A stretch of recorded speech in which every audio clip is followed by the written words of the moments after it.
Good morning, dear students. Myself, Mrs. Sagarika Dasgupta from Guru Gobind Singh Khalsa School. Today we will study about the business studies, class 12. Today's topic is meaning of return to scale.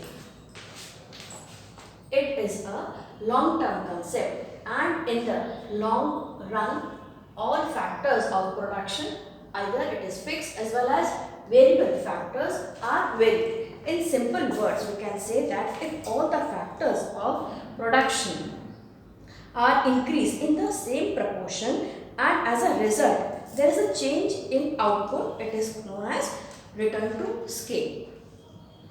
Moreover, when the factors of production are increased in the same proportion, that is by the increase in the scale of production, the quantity of production or the return may have these three stages, that is increasing return to scale, second constant return to scale, and third decreasing or diminishing return to scale. First we will study about the increasing return to scale. Under it, when a given percentage increase in all the inputs leads to a higher percentage increase in the total output, that is known as increasing return to scale. In simple words, we can say that if the total of output increases, in that the proportion to the increase in the input, the factors of production, it is clear that it is a case of increasing return to scale. The next is constant return to scale, under which when all the factors of production are increased in a particular proportion, the quantity of production as a result increases in the same proportion. It is a case of constant return to scale.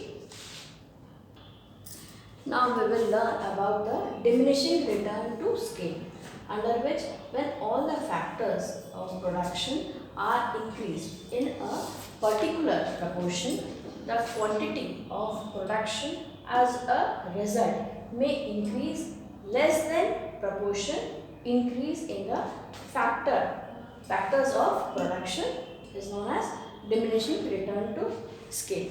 Now we will learn about the cost of production topic, that is cost of production. It means the sum of actual money expenditure on inputs supplied by the owners including normal profit.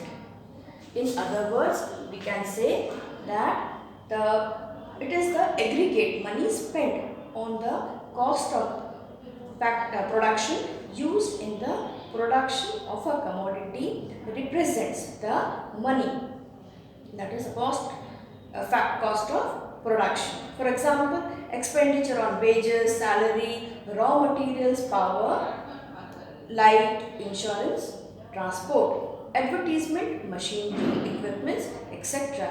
constitute in the cost of production.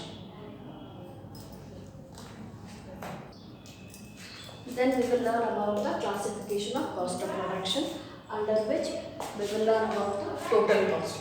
Total cost is that cost, expenditure incurred by a firm for production of a specific quantity of a commodity is called a total cost of production.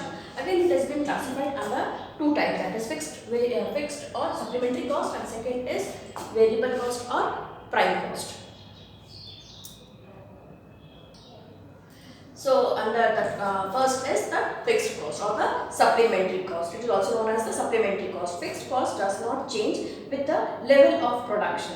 Here are a few examples for it. First is rent for factory, building, insurance premium, interest on capital, salary of permanent laborers, etc. Then next is variable cost or the prime cost. Under the variable cost, it is also be known as the prime cost. Variable cost is that cost which changes directly with the level of production. The example for the variable cost are the purchase of raw material, wages of casual labor, power and fuel expenses, etc. this cost is known as the direct cost or the available cost.